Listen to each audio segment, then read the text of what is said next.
పరీక్షను నీకు అనుమతించే దేవుడే తప్పించుకునే దారి కూడా చూపిస్తాడని ఉంది లేఖనంలో. తెలుసా? అందరి సార్లు అంటాడు కాదు, మన సార్లు. అందరి సార్లు ఏమో క్వశ్చన్ పేపర్ ఇచ్చి రాయరా జాగ్రత్తగా అంట. సార్ చెప్పండి సార్ ఏదన్నా అంతా మనకైతే మొత్తం సమాధానాలు కూడా ఆయనే చెబుతాడు.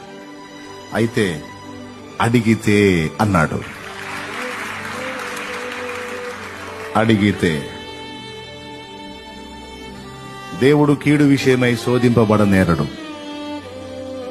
దేవుడు ఏ శోధన రప్పించినా నీ ప్రేమను పరీక్షించడానికి, నీ విశ్వాస్యతను, నమ్మకత్వాన్ని, నీ స్థిరత్వాన్ని పరీక్ష చేయడానికే కొన్ని శోధనలను, కఠినమైన శోధనలను, అది కూడా నువ్వు మోయలేనివి కాదు, నీ రేంజ్కి తగ్గయే రాణిస్తాడు. వాటితో పాటు తప్పించుకునే మార్గాన్ని కూడా తానే